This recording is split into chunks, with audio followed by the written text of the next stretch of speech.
So friends, welcome to the 149th session of Legal Empowerment through Interaction Lecture Series. In our journey, we had different topics, personalities and phenomena, I'd say, from different walks of life addressing us. And it was really empowering and enlightening. Today, thanks to Justice Kodanda sir, we have another wonderful speaker. It is Sri.Anirudh Krishnan, Advocate of the High Court of Madras, and he'll be addressing us on the topic bilateral investment treaties, an introduction, and also the potential constitutional issues. And we are today privileged with the presence of Justice Ramkumar sir, Justice Raghunandan sir, and all of you wonderful participants who have been. This has been an extended family for us. I mean, the journey tomorrow we'll be hitting the landmark of 150, wherein we have none other than our own, the person behind the entire show. Like I'd say, like when I say backbone, he say a couple of backbones has been imposed upon him, but ours is the real backbone. Like Justice Ramkumar sir will be addressing us tomorrow 11:30 morning in our 150th session. When we hit that landmark, I'm sure that all of us have been benefited, enriched, and not just by knowledge, but the way in which we transcended boundaries, we transcended cultures, and now we know each other by the first names, or we call it by whatever name we would like. But still, maybe we never met, and maybe we'll never physically meet also. But end of the day, this has become part and parcel of our life. So this being a thoroughly informal platform, I don't want to take any further time on this. Straight away to Justice Kodanda sir for introduction of the topic and the speaker. Thank you, sir. Good evening, one and all. It's a good opportunity for me to introduce my young friend, whom I know right from 2008 onwards. It so happened, Anirudh Krishnan is also a son of a senior counsel, Suresh Krishnan from Chennai. He also comes from, mother is also a lawyer, well-established office. Then Anirudh himself went to Nalsar in Hyderabad. So it so happened in one of the cases where I needed somebody to go to London to give expert opinion. Then I found the expert in Anirudh. So he traveled to London and he helped us in that particular case. So my association with him started then. Anirudh is an excellent law student. He proved himself well in the college. He did well. And at the very young age, he became an author. He wrote a book at the age of 23. He, apart from graduating from Nalsar, he has also done specialization in LLM, Bachelor of Civil Laws, and then LLM from Oxford University. He is also a solicitor of England and Wales. Then he worked as a solicitor at Clifford Chance, London, before coming back and starting his own AK Law Chambers. His expertise is not only with regard to the other branches where the parents and his established office. Both Madras Bar, Madras High Court is the original bar, you all know, original court, Presidency Court. He has done a number of arbitrations, commercial and public law litigations. And he has to his credit, a number of achievements. He was selected to Inter-Pacific Bar Association Scholar in 2012. He was also appointed as an expert on Indian law for ICC arbitration in London and was cross-examined on his expert witness statement. That's the one which I was referring to. He was also appointed as a consultant to the Law Commission of India for the preparation of a report on arbitration law with regard to the amendments. I'm sure some of the amendments which we see in recent times, there's a handiwork of Anirudh. He is also a member of the Madras High Court Arbitration Committee and the drafting committee for the Mumbai Court of International Arbitration, steering committees of the India-Italian Chamber of Commerce and Young MCIA. There are a number of other credits to him I wouldn't like to be accused of reading from the LinkedIn profile, which is in the public domain, except to share which is not there. It so happened, other day you all heard Mr. Senior Counsel KG Raghavan, Yes. who was very close to me. One of the days I went and I was having a lunch at Mr. KG Raghavan's house. Whenever I used to go to Bangalore, usually I used to go there and I used to, Mrs. Raghavan, Radha Madam used to treat me like a younger brother. I used to go regularly. I used to go and eat, and then I used to spend some time and have a nice coffee, typical, filter coffee, which I like. I used to have and spend time with Raghavan sir. So it so happened that one of the time she asked me that I would like to go to Tirupati. And I would like you to make arrangement. Mr. Raghavan never takes care of these kind of things. Then so I arranged that place and other whatever I could do.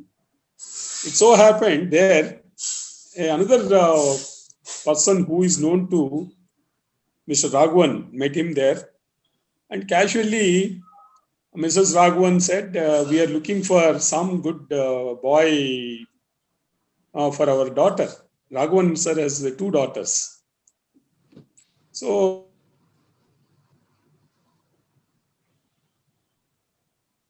he said, "There is a friend of mine. Let me look back and go back and come back." Then thereafter, it so happened, God willing and God's will prevailed, and they both, he became Raghavan's son-in-law. Oh, pilgrimage and matrimony. Yeah.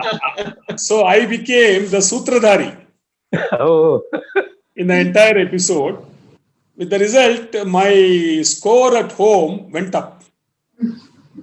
My credits at home of Mr. Raghavan went up. And thereafter, in fact, there are a number of occasions where I regularly in interaction with Mr. Raghavan, and also even with regard to before my whether to accept my the elevation offer which was given to me. On 2 occasions, I had a interaction with him. That was once in 2009, when first time when I was offered to. The third time when I was offered, I was in dilemma. So I went and had a discussion with Senior Raghavan. Senior Raghavan and myself, we sat together and we decided it's not wise for me to accept. So I came back. And the second time when the same offer, again it came, again I went to Senior Raghavan and we sat. Last time this happened, but this is what is happening. This time, my senior advised me, it seems to be the destiny is that you should sit on the bench. Why don't you go? I said, sir, last time you said this to me, this time now you are saying this. There are so many things, in between happened, that conversation. But that way, that's how well and how close I am connected with Anirudh. If I tell anything more, people will say, because he is fond of Anirudh and he is fond of senior, he is selling so many things about Anirudh. But rest assured, Anirudh is a fine boy. You know who is Anirudh? Anirudh is a Lord Krishna's son. And he gets everything from there. And the topic on which the Anirudh today is going to speak is an excellent topic. In fact, the landmark judgment with respect to these bilateral treaties has come from the AP High Court, Justice Raghuram, in Sanofi's case, where it was a hard-pitched battle was fought before the division bench of AP High Court at that point of time. Justice Raghuram has made a very fine interpretation. Though the SLP is pending in Supreme Court, nobody is touching that because the subject itself is such. But the importance of bilateral treaties, which I gathered about 4 or 5 years back for the first time, when I went to attend a seminar where I was presiding over on the similar topic in Bangalore. Then I understand that there were at that point of time about 80 and odd such agreements. And interestingly, they cannot be touched, and the foreign investors, the only way they can protect themselves was that. So today you are already seeing there are so many agreements where the bilateral treaties have been invoked and a number of arbitrations are going on. Interestingly, I think if I remember right, the first one to have settled is the great Enron case, the whole power project. Probably in the during the course of discussion, I'm interested exactly what has happened thereafter. It's on account of some state government, some officer thinking that this 10 paise we are going to pay more or 25 paise we are going to make more payment. And they invoked the so-called state law. And in the end, ultimately, the government of India, to my knowledge, has ended up spending much more than what they would have spent, and the much more higher loss was incurred by the state in the international in the process of settlement. I request Anirudh to touch upon that if there is a possibility with regard to the Dabhol case and Enron case, how in the end ultimately it ended up in the process. Thank you. Thank you, Justice Kodanda sir. And Anirudh, you know whom to thank and whom to complain. The same person when domestic things comes up. So over to you, Anirudh. Thank you very much, and I would first like to thank Justice Kodanda for inviting me to be here today. Sir has been both an inspiration and a well-wisher right from the beginning, and I can say that at every juncture I've got complete encouragement from him, starting from him backing me extremely early in my career to to be appointed as an expert on behalf of his client and go to London. I think at every juncture I've learned from him, and he's an epitome of humility. And I think that's another very crucial thing that I've learned from him. So thank you very much, sir, for inviting me today. It's an honor to be here. I would also like to thank Mr. Shyam and Justice Ram Kumar for inviting me to be present today. The topic is a current hot topic in light of the recent award in Vodafone's case that has caused much controversy. Right? In Vodafone's case, there was I think all of you would be familiar with the battle in relation to whether the capital gains tax would apply to a transaction between two foreign entities where the underlying asset is based in India. Ultimately, the matter went from the Bombay High Court to the Supreme Court. The Supreme Court held that the regime will not apply. The government then came up with a legislation to retrospectively amend its tax regime to make it applicable to Vodafone. This was challenged under the BIT between India and Netherlands. And recently there has been an award holding India liable. Prior to this, maybe about 10 years ago, was the earlier award against India in White Industries, where again there were large sums at play. One thing that you can be rest assured is that if there is going to be a BIT treaty award, sums are going to be enormous. Because costs of such an arbitration are so high that parties would not commence arbitration under a bilateral investment treaty unless the stakes involved are that high. Right? So what is this treaty? What is a BIT? Historically, how did it come about? This is something that I will be addressing in the first part of my talk today.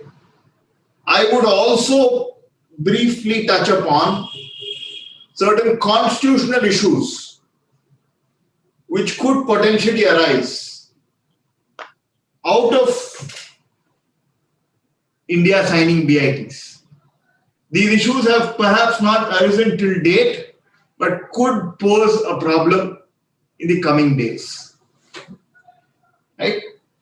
Let me start off with what is the need for investment arbitration. Company A, based in country B, wants to invest in country C. Country C is known for its frequent changes in law. It's known for its law and order problems. Therefore, this company A is thinking about whether or not it should invest in country C. The way in which country C can attract this investment is to provide a certain baseline guarantee. And if country C tells country B that all your investors will be given a certain standard of protection, and if we fail to give that protection, we will be liable, the country will be liable, then investors may go ahead and invest. Because tomorrow there's a law and order problem that results in losses. You can always go ahead and sue the country. Therefore, these bilateral investment treaties evolved as a method of attracting foreign investment by providing that guarantee. So if there are two countries that are equal in all other respects, one country with a BIT, the other without a BIT, naturally the investors would want to invest in the country which has a BIT because they have the protection. Right? Historically, BITs make a departure from traditional principles of international law. Traditionally, international law had a principle called nationality of claims. What is this principle? The principle essentially is an international treaty is binding between two countries. You can enforce it at a country-to-country level. So if there is a contravention of a treaty between India and Pakistan, India can sue Pakistan. Every dispute arising out of a treaty till the end of the 1970s was always inter-country. They would go to the International Court of Justice and say, so-and-so treaty has been violated. The first departure from this rule was made in the form of the Iran-US Claims Tribunal. 1979, there was an incident regarding the hijacking of, regarding the embassy of the US in Tehran, and following which the US retaliated by freezing a number of Iranian bank accounts. This resulted in multiple claims between the countries. So the two countries got together and said, to resolve all these claims, we will set up a standing international tribunal called the Iran-US Claims Tribunal, where a person or a company incorporated in one company could sue the other country. Therefore, if the bank account of a company in Iran was frozen and that company could establish that there was no basis for the US to freeze their bank accounts, then they could make a claim against the US. Right? So this was the first departure historically. This incident happened in 1979, so early 1980s, this tribunal was set up. This was the first departure from the principle of nationality of claims. Right? Thereafter, there was this ICSID convention. In fact, ICSID convention predates, but really disputes started only post this. There was an ICSID convention for investment disputes. ICSID is International Convention for Settlement of International Disputes, where if both parties are signatory to the ICSID, ICSID provides a certain base protection level. It's like a international BIT, if I may put it that way. So if there's a contravention of that provision, then you go before ICSID and have it resolved. What you need to note is India is not a signatory to the ICSID. But India has entered into 82 bilateral investment treaties with various countries. Each of these treaties contains certain levels of protection. I will first be dealing with some of the common kinds of protection that arise and that you can find in a BIT. Right? There are 6 common clauses that you would find, but sometimes it will be narrower, sometimes it will be wider. I will just give you a broad overview of what is it that a BIT contains before I go into other issues. Right? Insofar as the first and most common clause is the Fair and Equitable Treatment Clause, FET. Right? Fair and Equitable Treatment Clause is nothing but our doctrine of legitimate expectation. The constitutional law principle or doctrine of constitutional and administrative law principle of doctrine of legitimate expectation is internationally called fair and equitable treatment, and it's found in most BITs. Now, in order to establish that a particular act is contrary to the fair and equitable treatment clauses, the investor will have to show that when I invested in the country, this was the ground reality. These were my expectations, which are legitimate based on the prevailing situation as on that date. They must then show that that change in that situation is not a regular business feature. It is not a... So let me give you an example. There is an investment of 400 crores that is made in a particular state in India. The foreign investor is told, you please come here, you please set up a special economic zone, you spend your money, set up an SEZ. We will give you all protection. That party comes. That party buys 500 acres of land and starts setting up the SEZ. If tomorrow the state government comes and says, we are now acquiring all this land, then it is open to argue that when you permitted this investment, you knew the purpose. I have a legitimate expectation that in 2 years you are not going to change that purpose. Therefore, there is your treatment, the government's treatment is not fair and equitable, and a claim can be made under the fair and equitable treatment clause. However, if it's a mere business risk, right? So let me give you an example, the extension of the same example. There are certain tax exemptions that are there in relation to activities in an SEZ on the date of investment. Thereafter, that exemption is removed. This would not by itself be a contravention of the fair and equitable treatment clause, because that's a necessary business risk. You know that taxes change over a period. Therefore, that by itself would not amount to a contravention of fair and equitable treatment.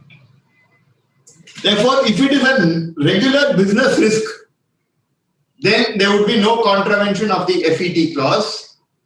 You would broadly look at what were the conditions prevailing on the date of investment and then see whether the act of the government has resulted in a contravention of the fair and equitable treatment clause. There is one usual exception. The reason I say usual is that it's obviously dependent on the wording in the individual treaty in question. The usual exception is necessity. Therefore, if the state, pursuant to a sovereign function, says that it is necessary for me today to come up with this measure to protect my citizens, then there will be no contravention of FET. Right? So, for instance, let us say that, for the COVID pandemic, extra facilities had to be set up and one part of the land needed to be acquired for that. Right? Then necessity could be pleaded. Right? So this is broadly the fair and equitable treatment clause. This is perhaps the most common clause that is attracted in most BIT arbitrations. Then comes the full protection and security clause. Right? This is a positive obligation on the state to protect investments. This is not there in all BITs. This is there only in a few BITs. So there is a positive obligation on the state to protect investments. For instance, the best example is the case of Asia Agricultural Products versus Sri Lanka, where the law and order situation prevailing in Sri Lanka resulted in destruction of that investor's property. And their business was completely destroyed, their factory was destroyed. It was held that in that treaty, there was a provision that Sri Lanka that both countries would fully protect and provide security to the investments of the other. That the Sri Lankan government had failed to do. And consequently, they were held liable. Right? I will point out one clause that is a further extension of this full protection and security clause. It's of a similar nature. It provides a positive obligation. Right? One clause is in the India-Kuwait BIT, which states that each contracting party shall, in accordance with its applicable laws and regulations, provide effective means of asserting claims and enforcing rights with respect to investments, and ensure to investors of the other contracting state the right of access to its courts of justice, administrative tribunals, and agencies. Right? Please note the term effective means of asserting claims and enforcing rights.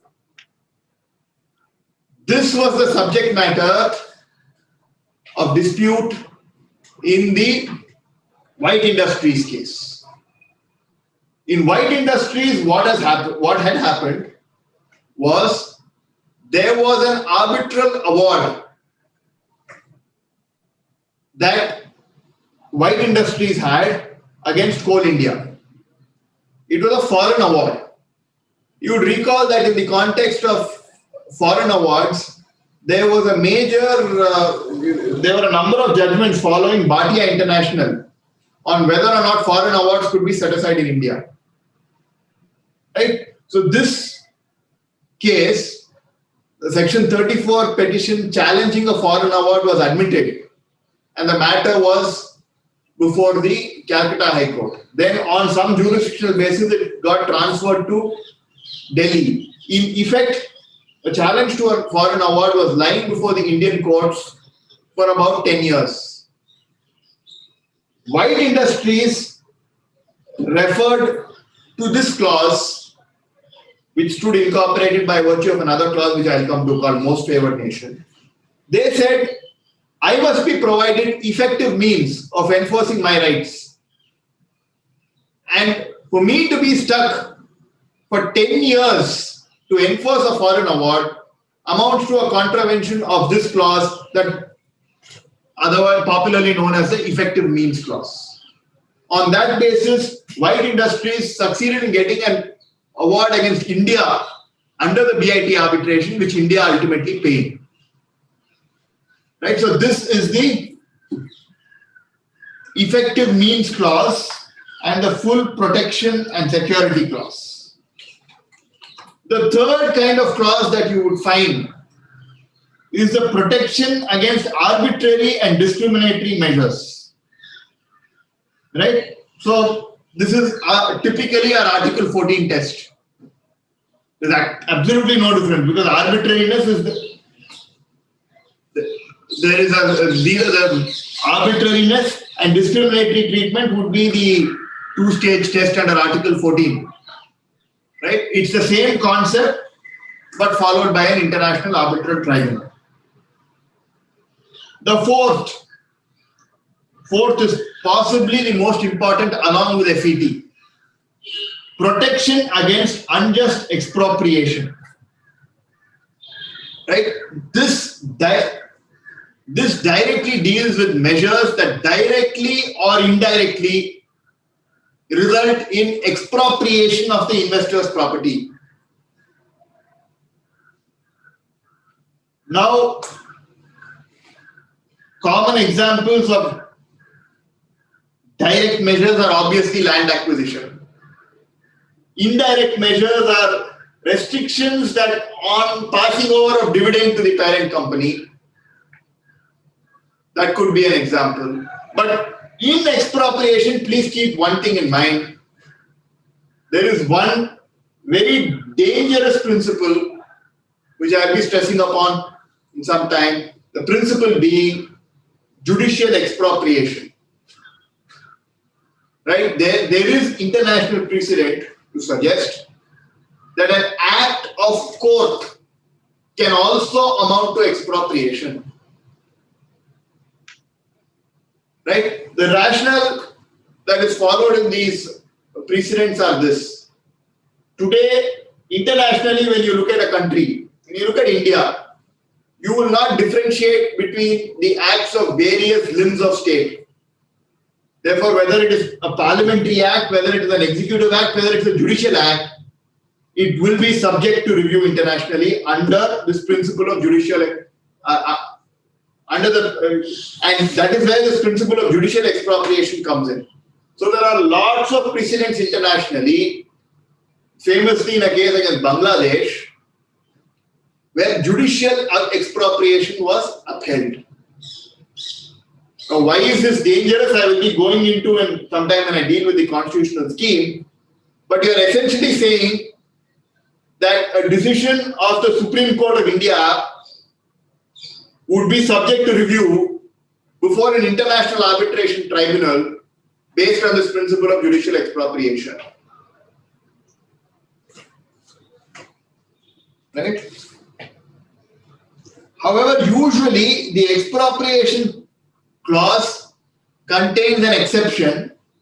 Expropriation is permissible if it is for a public purpose, if it is non-discriminatory. The three conditions should be for a public purpose, it should not be a discriminatory measure, and fair compensation must be given for expropriation. If these three conditions are met, usually most expropriation clauses contain a carve-out if these three conditions are met. Right? Then I come to another important clause called the MFN and National Treatment Clause. MFN stands for Most Favored Nation. What does this mean? It means that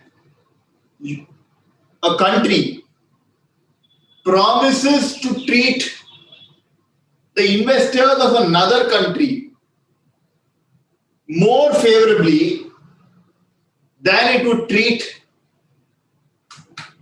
the investors of any other country. Right? Therefore, you have India, you have Netherlands, you have Kuwait. India has entered into BIT with Netherlands, it's entered into a BIT with Kuwait. Let's assume that the BIT with Kuwait contains some terms that are more favorable than the BIT with Netherlands. But the BIT with Netherlands contains a Most Favored Nation clause. What is the effect? The effect is that the clause in the India-Kuwait BIT that is more favorable than the clauses in the India-Netherlands BIT would stand incorporated into the India-Netherlands BIT. Right? This is the clause that was attracted in white industries.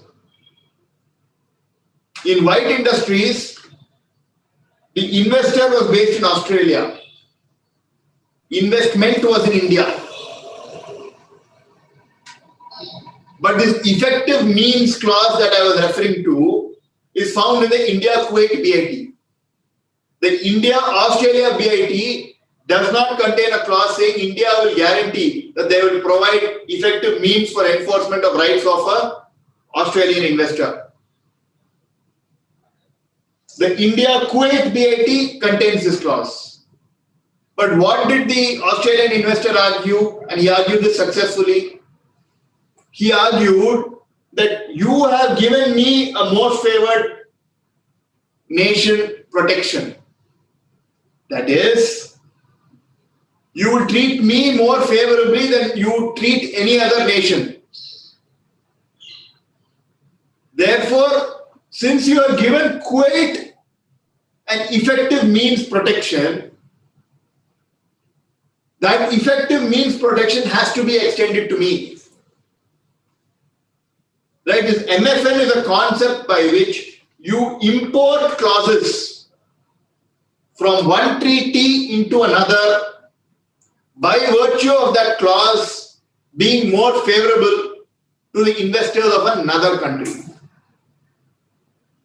Right? So the Australian investor argued that even though I do not have an effective means clause, I have every right to be treated as favorably as a Kuwaiti investor by virtue of the fact you have given me most favored nation protection.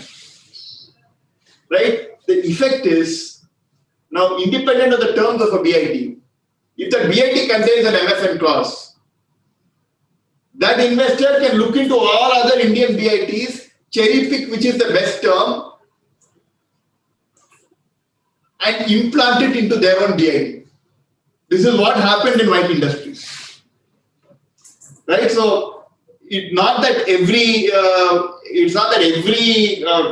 BIT has an MFN clause, but what I can say is in the early days, nobody knew what each of these clauses meant.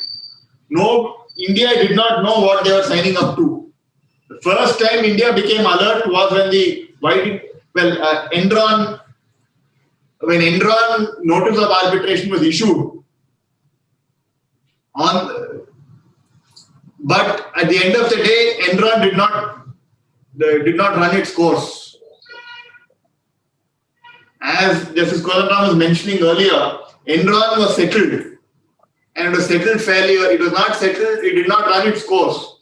The first arbitration to run its course was white industries. Second arbitration to run its course has been Vodafone. And there are multiple awards on the anvil. Right? So, therefore, there are MFN clauses, some BITs. These were entered into without really people knowing, without India knowing at that point what is it that they are signing up to. Another very problematic clause, and thankfully it is not there in too many BITs, is a national treatment clause. National treatment clause essentially is that the foreign investor will be treated no less favorably than a national of the country. So if the laws of a country provide for some protection only to nationals, the foreign investor can claim the same protection under the national treatment clause and say, you have told me that you will treat me no less favorably than a national, therefore import that protection to me as well. Right? That is the effect of the national treatment clause. Now there is one more common clause called the umbrella clause. Right? Umbrella clause, a lot of India's BITs do not have it, but I will just provide you a brief background about it for the purpose of narration. Let me quote a typical clause. Each party shall observe any obligations it may have assumed with regard to investments. The reason these are problematic is that in some cases, the famous case of SGS versus Pakistan and SGS versus Philippines, these obligations under the umbrella clause were held to include contractual obligations. Therefore, for a mere breach of contract, BIT was invoked. Why should the state be liable for a mere breach of contract by another party? Right? But thankfully, umbrella clauses is something we really don't have to deal with, because I have not seen an Indian BIT which contains an umbrella clause. Our biggest problem is the MFN clause and the MFN read with the effective means clause that I pointed out. So that combination is very dangerous. Then the expropriation clause is very dangerous, and also the fair and equitable treatment, because all of these are very wide tests. Now, there are a few issues before. These are broadly the various substantive protections that you would find in a BIT. Right? So what happened in Vodafone? In Vodafone, there was I mentioned to you about the brief background about the retrospective tax regime. So the argument was this amounts to expropriation of the property, and this amounts to a contravention of fair and equitable treatment, because you would not legitimately expect the state to come up with a retrospective legislation. Right? It's not clear as to which of these arguments was upheld or whether both were upheld, because the award is not publicly available. But what we know is that Vodafone succeeded on at least one of these two grounds, and they have an award in their favor today, which India is still looking as to whether they must challenge or not. Right? Before I move on to the constitutional issues, I will also provide you a very brief description of some of the jurisdictional issues that arise. And I have dealt with the substantive issues. I will just briefly touch upon the jurisdictional. I wanted to spend more time on the substantive issues rather than on the jurisdictional issues, because jurisdictional issues are very treaty wording dependent. Alright? So the first jurisdictional issue is it an investment or not? Because every treaty defines an investment. Usually, investment is defined to cover 5 different heads. Firstly, movable and immovable property. 2, equity and debt instruments. 3, claims. A claim is also an investment in a number of treaties. 4, intellectual property rights. And 5, any expressly conferred right to carry on commercial activity, like some license. Right? So each of these is considered an investment. Right? So the measure that I am referring to must be in relation to an investment. So if a license is granted and license is arbitrarily cancelled, then you can invoke the fair and equitable treatment clause. But you must first show that there is an investment without which the tribunal would not even have jurisdiction. Secondly, you must be able to show that the claimant in the arbitration is actually an investor. Who is an investor is defined in the treaty and usually varies between treaties. There are multiple variants that are there. The first is based on incorporation.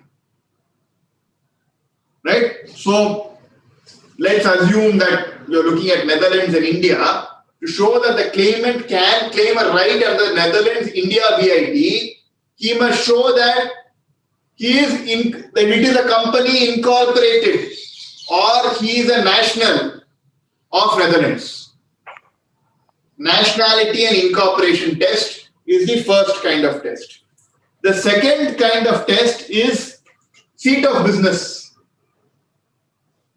So it would be enough to say that even though the company that is suing is not incorporated in that country, it has a seat of business in that country.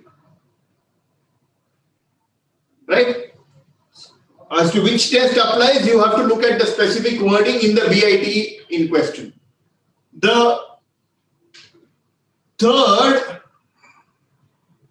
issue that arises is based on piercing the corporate veil. Now, if the investor is based in the US, he invests through Netherlands or through a tax haven, but that company, that tax haven is only a pass-through entity, then which BIT will be applicable? Will it be the American BIT or will it be the BIT that India has with the tax haven? That is one common issue that arises. There are conflicting views on this. You have one judgment called TSA Spectrum Argentina versus Argentine Republic, where they have said you pierce through the corporate veil and you go to the ultimate holding company. It's that BIT that can be attracted. You have other judgments like Saluka Investments, where a contrary view has been taken. Ultimately, there is no right or wrong answer for this because it is the words of that specific BIT need to be looked into before you decide the issue.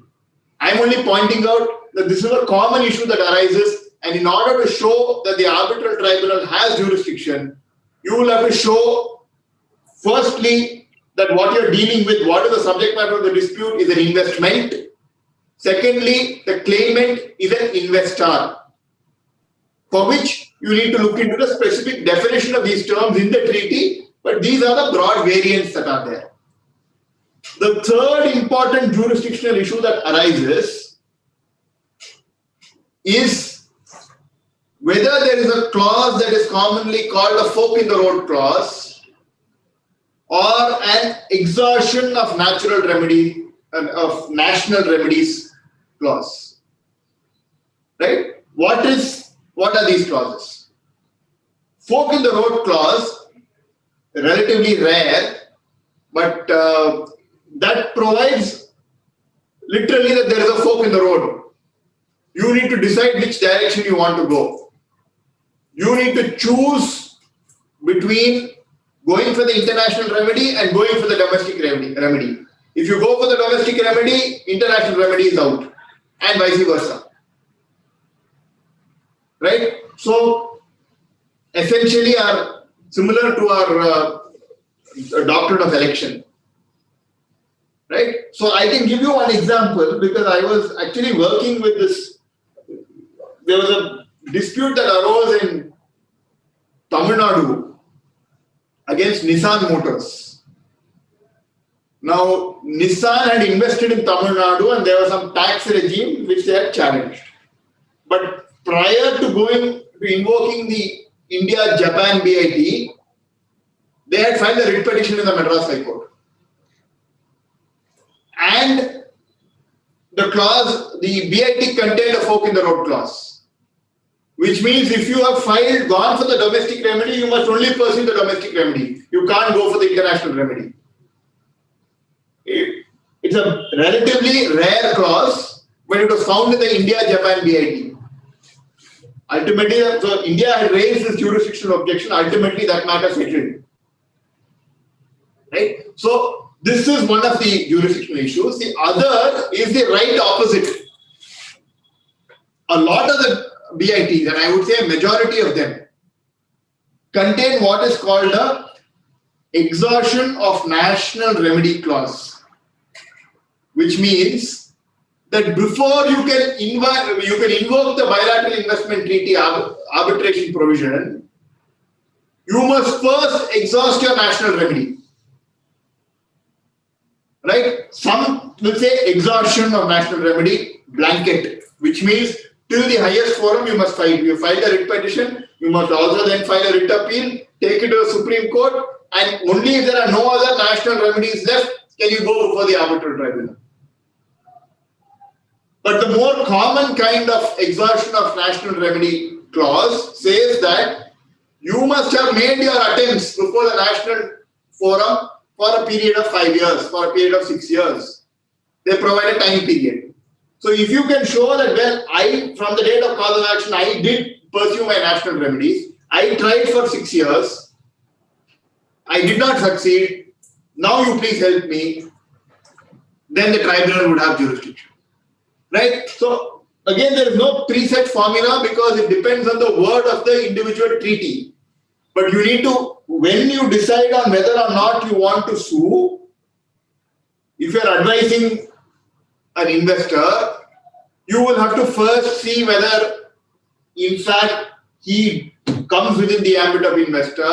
Secondly, whether you're dealing with an investment. And thirdly, whether there is a clause such as this, either fork in the road or exhaustion of national remedies, and whether those conditions have been met. These are the various jurisdictional thresholds that you need to cross before you can maintain a claim under a bilateral investment treaty. If this threshold is crossed, you then have to deal with the various substantive clauses that I have briefly set out. I am not going into more detail about each clause because how they have been interpreted, you can just go on for each of it is a topic of a webinar. So I want to give an overview. Right? Usually there is in fact, I have not come across by BIT that does not have an arbitration clause. All of them have an arbitration clause, and usually they provide for the Hague arbitration under the Permanent Court of Arbitration at the Hague in Netherlands is a very common clause. Yeah, India, Netherlands, BIT did not provide for that because it's with the Netherlands, and that provided for seat in Singapore. That's where the Vodafone award was rendered. Right? So now we've identified the clauses, we've identified the process. You have an arbitral award. How do you enforce it? At the stage of enforcement, the investor need not come to India. The investor can go against an Indian asset abroad as well. That is one thing to keep in mind. And that is a very dangerous issue because I'm going to be raising one problem or one constitutional issue that could arise. So they have the option of going abroad subject to that domestic law on sovereign immunity. Most countries say that properties that are used to carry on a sovereign function are immune from any kind of prosecution in that country. So therefore, an Indian embassy, you can't go and attach an Indian embassy. Right? But whether you can go after an airline, because I remember when I was practicing in London, we had a very funny incident. There was a BIT award, and that person was waiting for that flight to land.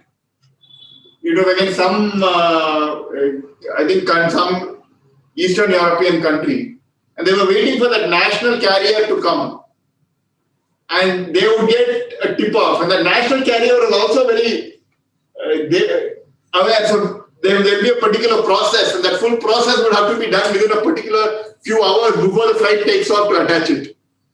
So that's one option, but usually attaching on these aircrafts and all would be difficult because you have to show direct ownership.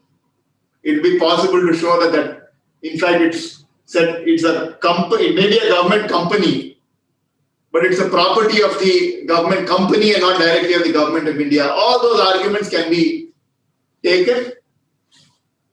It obviously depends on the law prevailing at the place where you execute. But such an award can be challenged at the seat. So the seat of arbitration is Netherlands, you'll go before the Netherlands court. Seat of arbitration is Singapore, you'll go before the courts at Singapore. The grounds of challenge will be usually based on, will be equivalent to our section 34. But obviously each country has a variant because a lot of countries have taken the provision from the ancestral model law. Some countries have a variant, like England, the scope of challenge is different. In England, there is a limited appeal provision that is provided, and parties by contract can opt out of that. So you will have to look at it, but generally the unwritten rule is that in most countries, the scope of interference is very narrow. So you're looking at a 5% chance or 10% chance of the award being set aside. You can, of course, also oppose enforcement because in every country, when you're looking to enforce, you first have to file a petition under the New York Convention. The other side has a right to object on the ground set out in the New York Convention. And only thereafter you can go ahead and enforce in that country. This procedure will have to be followed. Now, the final award in a BIT can either be monetary, you pay so much, or it can be declaratory.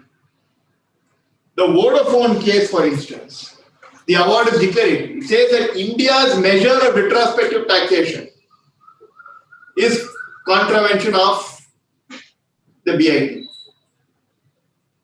It does not, since India has not yet recovered that, they say the figure is some 20,000 crores. And I may be wrong in the figure, but India has not yet recovered any money pursuant to the retrospective amendment. Now, the award is that that amendment is bad. Something similar to Supreme Court striking down a provision. It's one thing for the Supreme Court to strike down the provision, they have the constitutional powers, High Court has the constitutional powers to do it. Now, if a tribunal says a measure is bad, then the government will have to come up with an amendment or will have to come up with a repeal provision to repeal that provision, that particular provision that is in contravention of the BIT. Otherwise, they will be acting in contravention of the BIT. Now, it's one thing if the statute in question is a central statute. But what if a particular state legislation is in question, like in Nissan? In the Nissan's case, Tamil Nadu, a provision of the Tamil Nadu VAT Act was in question. The provision fell exclusively within the state list. Right? So today, whereas the award is against India, the award is not, the award in a BIT arbitration will only be against India, it will not be against a specific state. Given our federal structure, how will the center enforce such an award if it is against a state legislation? How will the center tell the state, you repeal that? The only way would be under Article 253. If you look at the provisions of the Constitution, may I draw your kind attention to Articles 246 and 253. 246, if I may read out. Subject matter of laws made by Parliament and by the legislatures of states. Notwithstanding anything in clause 2 and 3, Parliament has exclusive power to make laws with respect to any of the matters enumerated in List 1 of the 7th schedule in the Constitution, referred to as the Union List. Notwithstanding anything in Clause 3, Parliament, and subject to Clause 1, the legislature of any state, also have the power to make laws with respect to any of the matters enumerated in List 3 of the schedule, concurrent list. Subject to Clauses 1 and 2, the legislature of any state has exclusive power to make laws for such state or any part thereof with respect to any of the matters enumerated in List 2 in the 7th schedule in this Constitution, referred to as the state list. For Parliament has power to make laws with respect to any matter for any part of the territory of India not included in a state, notwithstanding that such matter is a matter enumerated in the state list. Therefore, if it is an entry under the state list, only the state can come up with laws. If it is an entry under the central list, only the center can come up with laws. If it is in the concurrent list, both can come up. Now please see Article 253. Legislation for, in this context I must mention that there are 3 articles that are important. Article 4, Article 13 to 16, which of the central list, which says participation in international conferences, associations and other bodies and implementing of decisions made thereat. Entering into treaties and agreements with foreign countries and implementing of treaties, agreements and conventions with foreign countries. War and peace, foreign jurisdiction. All of this comes under the central list. This, read with Article 73, gives the central executive the power to go and sign treaties. Because Article 73 provides that the powers of the executive, central executive, are coextensive as that of the central legislature. Right? That's the source of the treaty making power. But there is an important check in Article 253. Legislation for giving effect to international agreements. Notwithstanding anything in the foregoing provisions of this chapter, Parliament has power to make any law for the whole or any part of the territory of India for implementing any treaty, agreement or convention with any other country or countries or any decision made at any international conference, association or other body. Therefore, today, if a treaty has to be implemented, a law has to be enacted under Article 253. Right? India, in other words, is what is called a dualist country. There are 2 types of countries when it comes to incorporating treaties. One is a monist country and the other is a dualist country. In a monist country, any law that is made, any treaty that is signed becomes automatically binding. There need not be any law passed thereafter. USA is an example. In a dualist country, a treaty that is signed needs to be incorporated into a local law for it to become binding. That's the reason why Article 253 is there in our Constitution. That's what makes India a dualist country. I will of course point out one small carve out from this, because the Supreme Court in a number of cases has read in international treaties into fundamental rights to widen the scope of fundamental rights. Right? I am not on that. I am now on whether or not a treaty is directly binding. For it to be binding, law has to be enacted under Article 253. Now, India has signed 82 BITs. Not one law has been passed under Article 253 on the binding effect of these BITs and awards passed under the BITs. So, if the BIT award says a particular state legislation has to be changed, there is no mechanism today other than coming up with a law on a case-to-case basis under Article 253 to implement the BIT award. Right? So, in fact, this has been the subject matter of discussion before the national and there are two commissions, the National Commission to review the working of the Constitution and the Commission on Center-State Relations. I suggested that this area requires legislation. If what I think is really required to solve this constitutional conundrum is to pass a law under 253, making any measure passed under a BIT,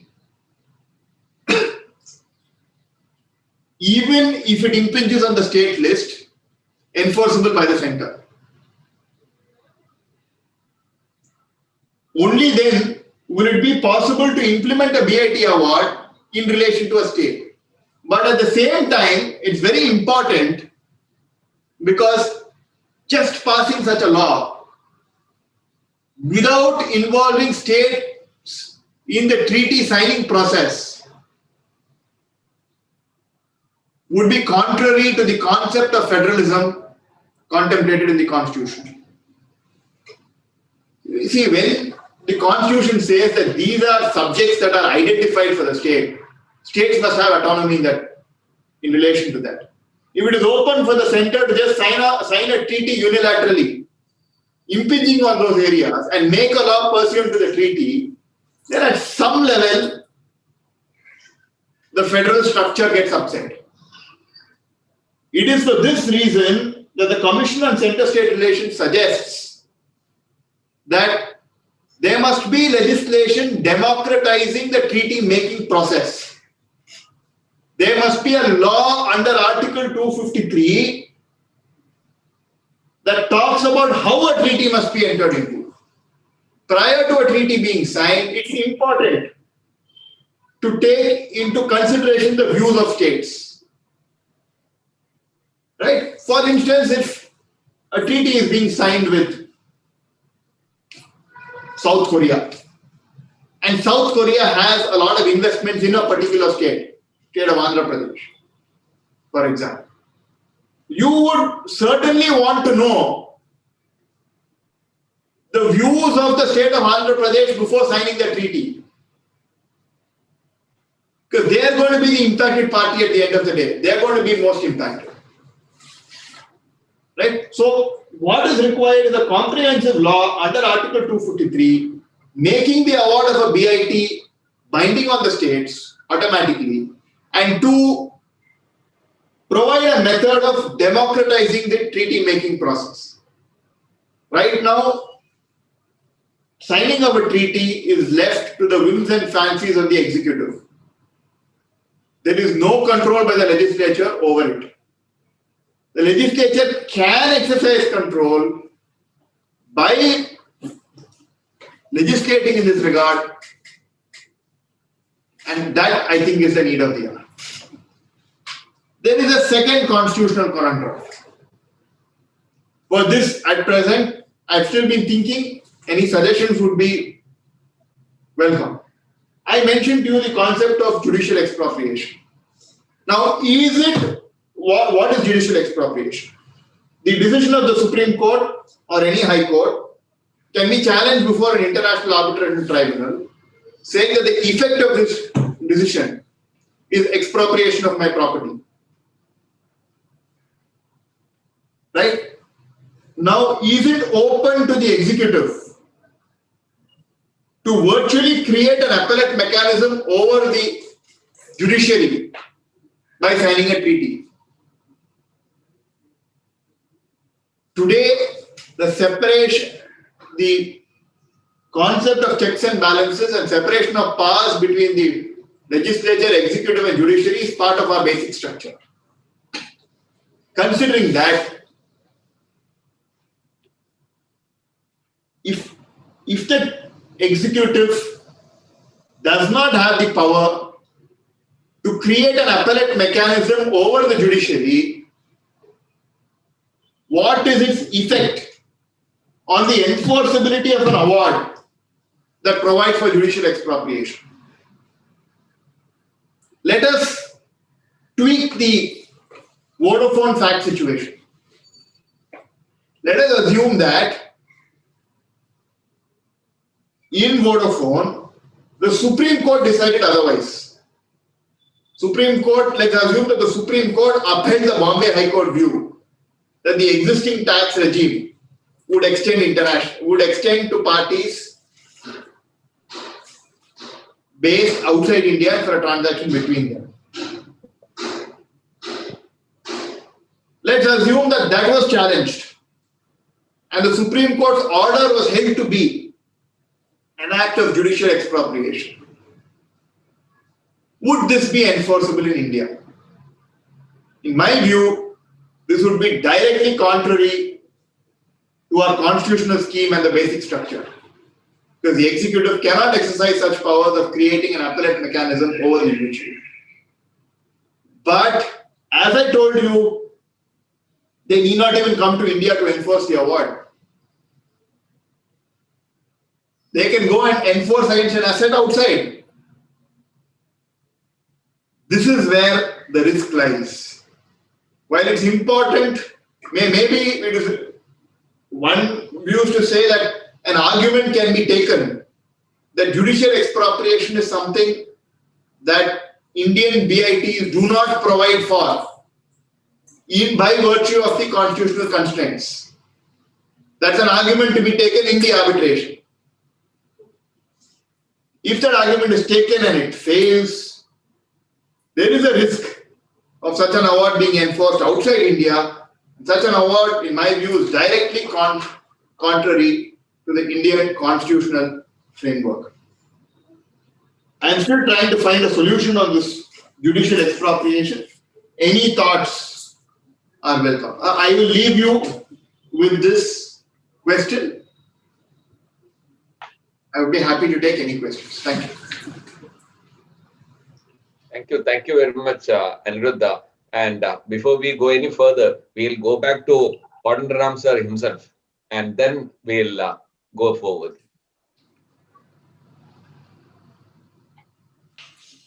Anirudh, Yes, sir. see, if you look at list 1, 7th schedule, Yes, sir. entry 14, Yes. it's an exclusive prerogative of the union. And it falls under the international entering into agreements and treaties with foreign countries and implementing of treaties. Yes. Agreement so and so. So the question of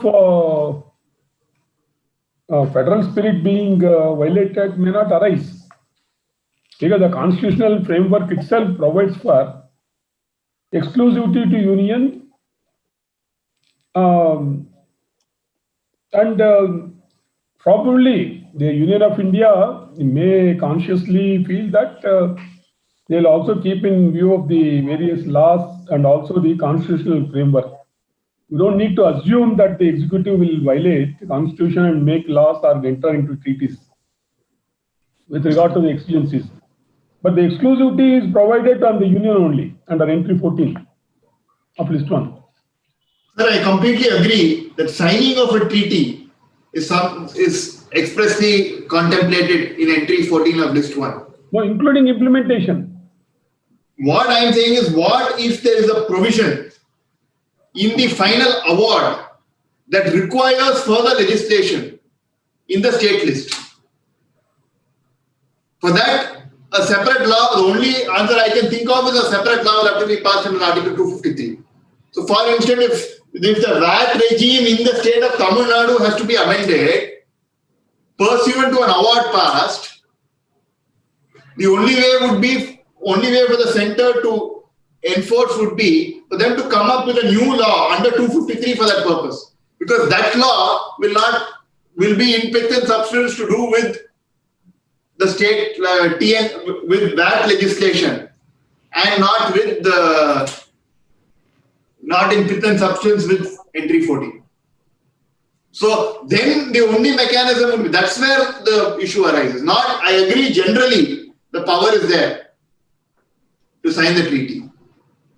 But if the subject matter of the treaty, the subject matter of the treaty would be investment. That there is no problem, they have the right to sign. But a contravention of the treaty may take place by virtue of a state measure. And the arbitral award would require India to make that measure not enforceable. The measure may be under the state list, but the obligation to enforce is on India. How does India enforce something in relation to a legislation exclusively in the state list? That is the conundrum for which I think the solution is there under Article 253. But they will have to frame a law generally to make these awards binding across the country, including on all states. In fact, I think on this basis, Arun Jaitley had suggested, late Arun Jaitley, in the budget speech in 2016, that there is going to be a center-state investment agreement. And that would then get recognized in the form of law. So they were contemplating it, but then it's not come till date. I don't know. There's no other reports on whether it has. They're still working on it or not.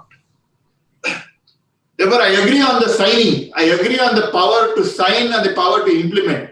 But I am only on how to implement an award that directly affects the state list, a state list subject. That's the limited.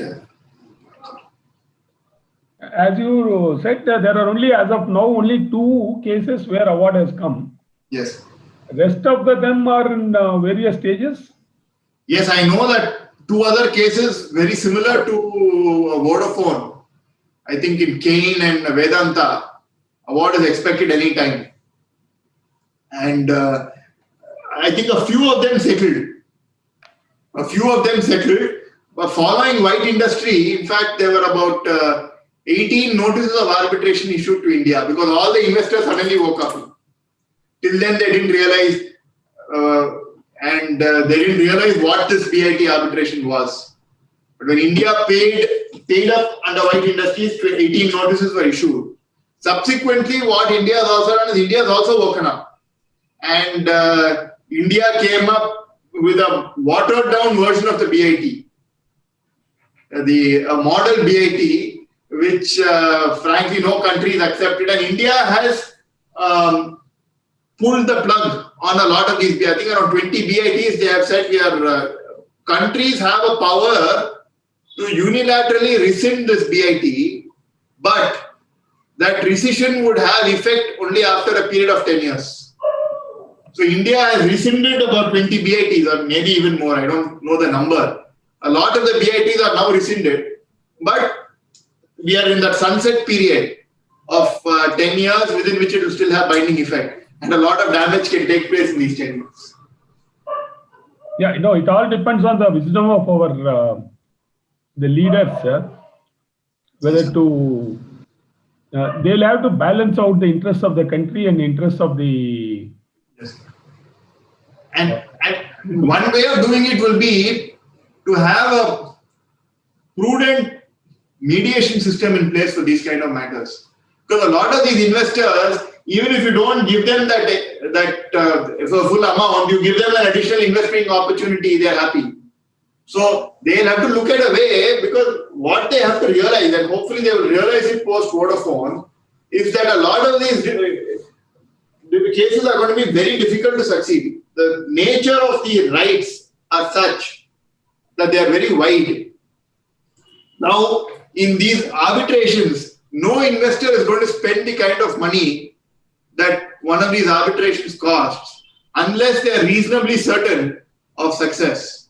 So it means that if some investor who's spending on the really big law firms, the really top senior counsels in the world, and on these institutional fees, everything, it means that they know they're going to get something out of it.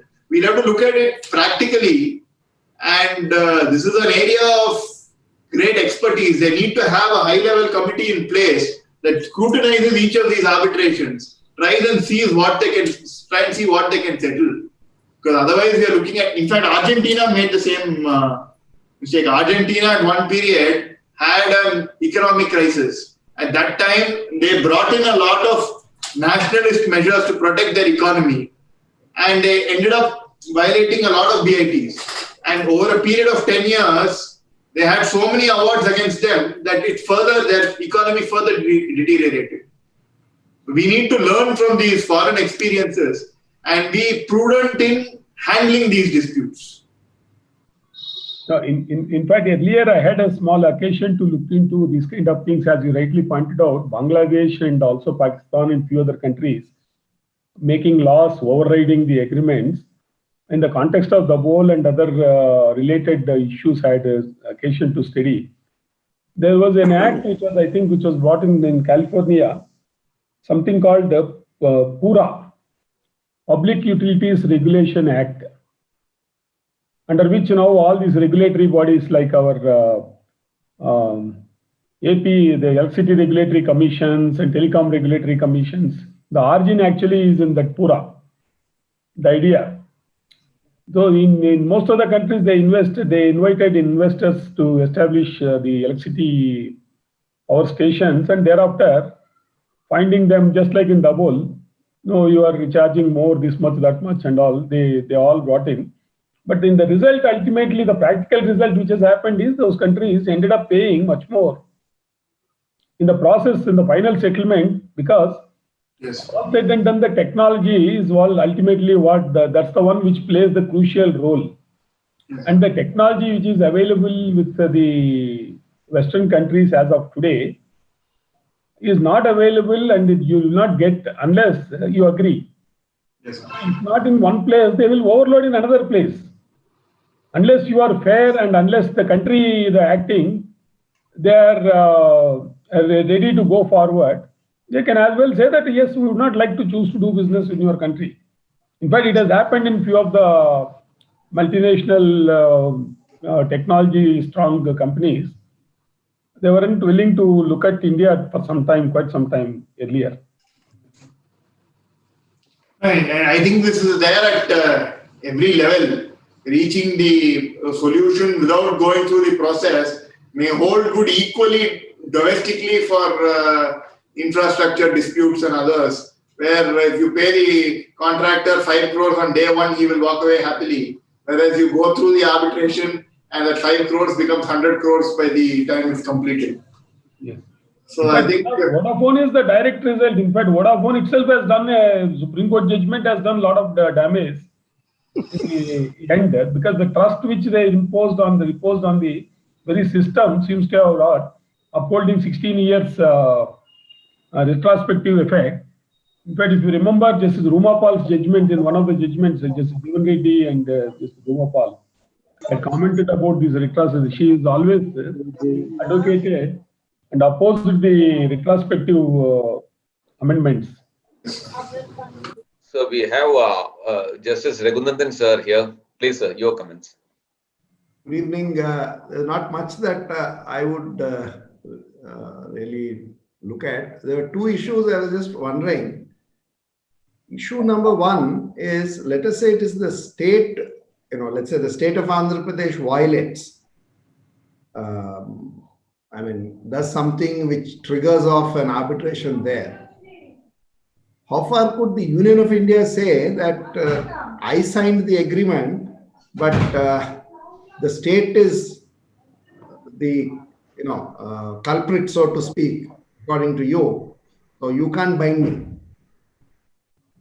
There are precedents that every limb of the state and every state within the country, their acts would tantamount to the act of the signing party, namely the country. So Double is the direct case. And the electricity board and Maharashtra government is the one who are the... Yes. Nissan was also identical. Nissan also was identical, where TN VAT, the Union of India, was dragged into arbitration. Ultimately, they settled. Both resulted in settlements. But I was just wondering, has this principle been really tested properly? Yes, I think there are precedents internationally. I'm not able to recall the names, but I will just pass that on to you. I will just see. Because at that stage for Tamil Nadu, we were trying to see what we could do and in opposing visa. At that time, I come across something I'm not able to remember offhand. Yes, because our law, especially the pronouncements of the Supreme Court, have been that sovereignty is not just the center. Sovereignty vests with the states also. Even though the state can be, abolished by the center with one stroke, as long as the state exists, some of the sovereignty. So it's not a case of one sovereign entity which signs this document. One part of the sovereign entity is signing the document. How far will the other sovereign parts be bound by it? I think that's one area I was thinking. The second issue, again, I mean, as far as an outsider will say, I'm not bothered with what happens within your country.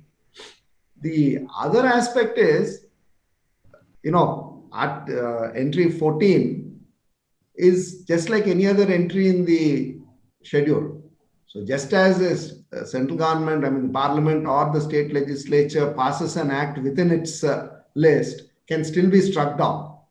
So just because they have the power doesn't mean that they have the right to enter into a treaty. Tomorrow they will say we'll enter into a treaty where the US Supreme Court will sit in appeal over the Indian Supreme Court. I'm just giving an extreme example. Correct. That can't be. So, I mean, tomorrow America may say we'll enforce it, but the question will be, there is a question of inherent absolute voidability to that whole concept. Sir, I agree. Ultimately, it is going to come back before an Indian court, and Indian court will strike it down. But what if it is not going to come back? That's the risk. That's the difficulty. So that part, no. That same concept of judicial expropriation, same problem with this judicial expropriation. The judicial expropriation, if it comes back before an Indian court, I'm sure the Indian court is going to say that it's contrary to our constitutional principles. It's the outside agency, the question that comes up, and this will affect every country, it's not just India which will be affected. Can you have a treaty which affects the sovereignty of the nation, of the state itself? And it doesn't matter whether it's the Indian Supreme Court which will decide it or the US Supreme Court which will decide it. Because that's a fundamental question. That's the basis of the nation-state system that we are living in. In the first place, the nation-state is entering into an agreement because of its absolute sovereignty. Yes, sir. So, can you have an agreement which takes away that sovereignty? But if the sovereign has voluntarily given up a part of its sovereignty, what is the validity? No, that's true. But what I'm saying is something akin to our jurisprudence which says I can waive my rights, but I can't waive my fundamental right. Even if I waive it, it doesn't matter. It's not waived. Yes. So that concept somewhere may come in. Yes, I completely agree. I completely agree that that's a ground for, and maybe that's a ground on which this concept of judicial expropriation can be challenged even abroad if there's an award against India. Yes. Saying that this is contrary to our sovereign framework. Yes. No, in fact, in Sanofi's case, Yes. in Sanofi's case, I think probably that's exactly the way the Justice Raghuram has said, saying that when it was sought to be argued, the legislature has made a law. It is against the legislature. The treaty is against the legislature law, and legislature has overridden the treaty. That's how they sought to be contended, but then that was rejected on the ground the power to make treaty being an independent and traceable to directly to constitution, and it shall be presumed that it will be, and also he has explained various the mechanism under which it is made. Parliament deemed to be aware of, and it is with the concurrence of the parliament deemed to have been made. That's how he has put it. No, true. I mean, that is in cases where it is violation of certain rights, etc. But when it goes to fundamentals, especially something like somebody sitting in judgment over the Supreme Court and asking the nation to accept it, that I think is somewhere there will have to be a line drawn. yes, in principle, once you have signed a document, you have signed the document. You can't walk away from it. Apart from, of course, the repercussions of walking away, I mean, your entire international order will be dependent on nations, complying with these stipulations and conditions they have signed. But on the other hand, at some stage, somewhere there has to be a line beyond which these agreements can't be enforced. I mean, I'm looking at it from a domestic law perspective. Internationally, yes, it may not be acceptable, but I think it cannot be an absolute principle also. There has to be some via media or a line drawn somewhere that certain absolutely inalienable sovereign functions or sovereign rights cannot be waived in this manner. So, I mean, that's my view. As you said, these are all works in progress. We have to see how they move forward. Mr. Padman, I'm sure some other participants would like to ask questions. On this topic, there will be limited questions because it's all, novel and new to us. So we are just experiencing and getting exposed to this new thing. Just like if you can see the video, Prem is getting himself exposed to something entirely new in Delhi. It seems like some strange thing he's consuming, and you can see it in the screen. Okay, Ramkumar sir, over to you.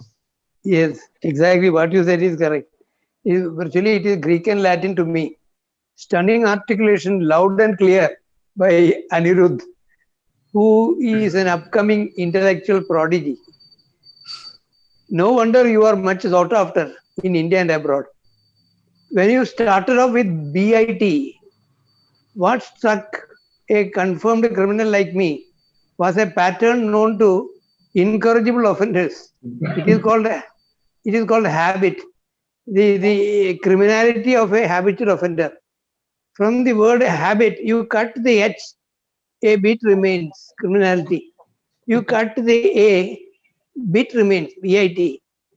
You cut the B, it remains, it never goes. In the case of habitual offenders. This is what struck me when he said bit, BIT. Excellent treatment of the subject, for which I have had no exposure at all. And thank you, Mr. Anirudh, and thank you, Brother Kodanda, for introducing such a wizard. Thank you. Thank you, sir. Thank you for the kind words, sir, and all the encouragement and blessings. So we have got Justice Ramakrishnan sir here. Ramakrishnan sir. Yeah, I could not hear Mr. Anirudh because of some internet connection here. Difficulties. But what I understood, as Justice Ramakumar has said, it is a new subject to us. No idea about any international treaties or international law on these subjects, etc.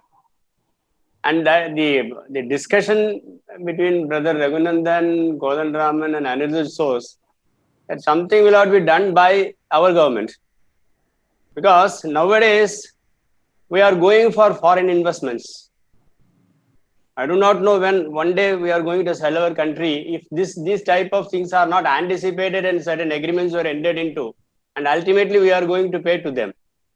Ultimately, we will have to sell our country. We will sell our country to some other area, some other countries which have invested. You already mortgaged. Already mortgaged. See, one side we are mortgaged to World Bank. One side we are going for foreign investment for everything. And another way we are going for globalization, one thing for the purpose of economic growth, forgetting our constitutional obligation of protecting our sovereignty also sometimes. That another thing. See, whenever I do not know why the legislature has not shown the wisdom of foreseeing these aspects while making laws, or whenever certain agreement, the foreign agreements will not be entered into by the state, because when you are permitting the state government to do it, there is an implied protection that has been provided in the center also, to see that the interest of the interstate relationship and the what do you call, the risk that they are running on account of the obligation created by the central government to invite foreign investments for development of our country's activities. So all those things that I think that if you did not anticipate these things, then it is a foolish thing that we are doing.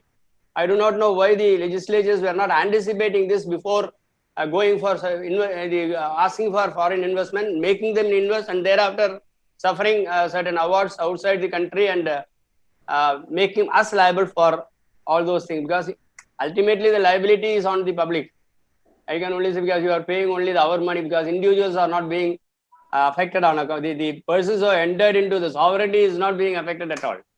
And whatever sovereignty get is a fund, is nothing but the fund of the people by way of collection of tax, etc., that is being paid as compensation to the other countries, or whatever we want to get, we are not able to get it also, because Vodafone is one of the best cases, because I have not gone through, because I am not foreign to the tax laws.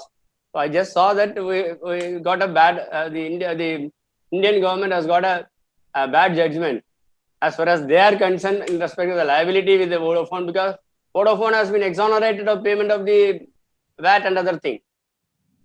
Thereby heavy loss has been caused, and I think that they were under the move for make some law for the purpose of overriding the judgment passed by the Supreme Court. I do not know what happened thereafter.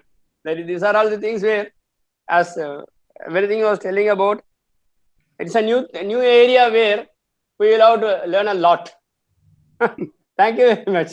Yes. If I may just add one thing, what fell from you, sir. Yes, sir.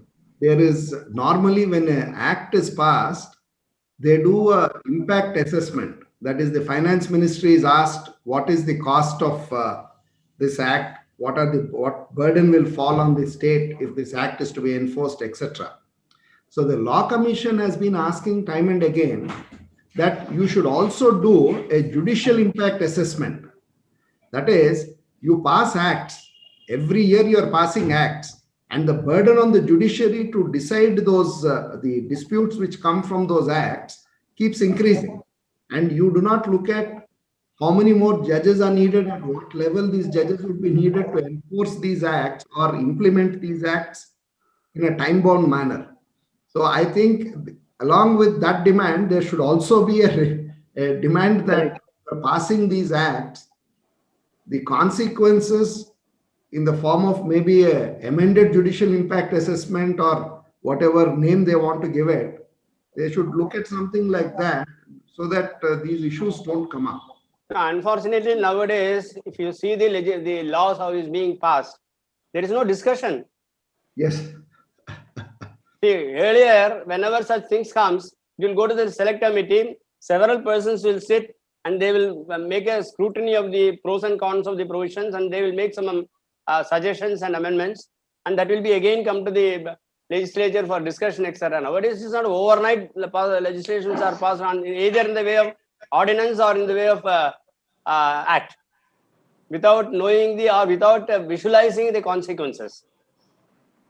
So that I think that will have to be changed first. All these things will arise only if they have the wisdom to discuss or getting the collective, the wisdom of the representative body. That is what is expected when before a law is being introduced. Even I think that the overnight it is circulated, in the morning it comes to because of the pandemic situation, sometimes you are not getting time for convening the meetings also, so avoiding the lapse of the ordinance or something like that, it is introduced and passed. When you have got an overall majority, everything is being overlooked and thumping majority, they are doing it. That is what is going on now, it appears. In fact, the Justice Sri Krishna Commission had suggested that there should be an international law advisor post set up, like the Solicitor General or Attorney General, who will be signing off on the constitutional issues. On issues pertaining to BIT, every legislation also needs to sort of be looked into at the stage of framing, and every measure has to be looked into. But it's still not been implemented. Now, whatever inconvenient, that will not be done. That is the difficulty nowadays. Vijay, over to you. Thank you, Shyam. First of all, thank you, Kodanda sir, for bringing a brilliant chap on a subject which we are totally alien to. Because most of the subject which he has spoken has only created some base information for us to actually go and read. Or else, without this kind of a lecture, you may not have even understood what a bilateral treaties are, what the whole impact of that bilateral treaties on the state and center. I heard the name of the speaker, Krishnan, from Justice Jagannath Rao quite a few times. I used to wonder who this chap was, so he used to refer to me quite a few times. So, because he was also in the arbitration, the panel which was there in the amendment in 2015. Now there are completely new principles that we have heard, which, of course, they sounded, in principle, they seemed the same, but they sounded so different, like the fork in the road principle, which is more or less a doctrine of election kind principle. But the wording is very interesting. Judicial expropriation, as Justice Raghunandan sir pointed out, it seems quite a thing that we should be concerned about at this point of time. I think we should be, law of the country should govern us rather than a law of some other country which has a power to overrule what the law of the country is. So, and as against the center and the state issues, though I have never heard any state pointing out or flagging a issue in any contractual clause or a bilateral treaty being entered by the center. At this point of time, every state is more or less happy with any kind of investment which comes into their state. I think this bilateral clauses in the bilateral treaties are a post-investment, reaction. They are examining these clauses post-investment. At this point of time, states show that this is because the amount of investment made into a state is a political issue these days. It's a kind of a political success. So it's a post-investment scenario that the states know where they stand actually at this point of time. And I think the state should also have a say. They should be made aware of this particular bilateral treaties and their impact on the state laws. And somebody should advise the states with regard to the bilateral treaties which are being entered by the union at this point of time. But to be fair, I have to hear you again on YouTube, this particular lecture, and make a note again for me to understand, because we never came across this kind of lecture, not because in the usual run-of-the-mill litigation cases that we do. This, I'll definitely hear it again and definitely make a note of what you have said, and maybe I'll make a better picture of myself when you give a lecture on this kind of a topic sometime next. Thank you, Anirudh. Thank you, Kodanda sir. Thank you, Raghunandan garu, Ramkumar sir, and Krishnan sir. And thank you, Prem, for giving me this opportunity. By his absence. Thank you.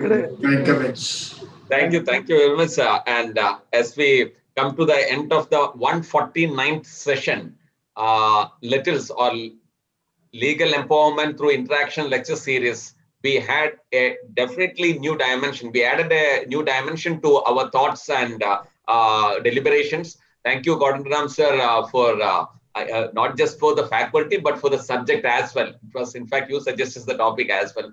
It was really good. And the second suggestion, and as reiterated by Vijay as well, and everybody will be having Anirudh again. It's only a question of date, convenient date. I think the topic is also fixed. So that is an open invitation, and you are always welcome onto this platform. It's just like a family. Thanks goes to Justice Kodanda sir, Justice Ramkumar sir, Justice Raghunandan sir, Justice Ramakrishnan sir, and all of you. And a special thanks to Vijay and all of you who have been participant to this one. And like Vijay said, we'll be going through the video edition of YouTube upload or the recorded edition a couple of times before we may be able to comprehend what exactly we heard today, so that at least you exposed us to a new subject altogether, which we never concerned. And we always thought that the sovereign country like India would always remain like that. But a simple signature on a treaty would completely jeopardize it. Definitely, we never thought of that. It was really wonderful. And while thanking you all being part of this family for 149th session, tomorrow in the 150th session, we invite all of you. It is 11:30 tomorrow morning, and we have Justice V. Ramkumar sir addressing on the topic, the judgment conundrum of preliminary inquiry. So, till we meet again tomorrow, 11:30 in the morning. Please do take care, stay safe, and let our sovereignty, integrity, everything remain safe, and let no treaty completely, sabotage or hijack it. Hijack. You already, Shyam, Shyam, in the lighter vein, Yeah. you have already entered into a treaty and you have already surrendered yourself. A lot of investments. That is as far as Anirudh is concerned. He has surrendered himself. Now no Supreme Court can help him. Very, very willingly. Thank you so much. It's been a pleasure to be here, and I've had a wonderful experience. Thank you so much. Thank you, Kodanda sir, once again for inviting me, and Shyam. Thank you. It's our pleasure and privilege. Amen. Vijay, you wanted to add something? yeah, when you said that Justice Kodanda would be introducing the topic, I thought at last after about 100 days we are making Justice Kodanda talk on our on the platform. Vijay, these are all simple tricks by which we can entrap him into this completely. Now he'll have to take a full session. So that is in the angle. He articulated very well on the subject. Correct. Sir, he's very good in all these things. He's very good speaker actually. I don't know when. No. In fact, Kodanda sir was just testing the water. Now there won't be any problem. I hardly speak, Shyam. That's the problem. No, sir. In this platform, you need not speak. You just come over, and then it'll just happen. It's magic here. Let's hope. Okay, sir. Thank you very much. Have a very nice weekend. Enjoy. Just chill. Take care.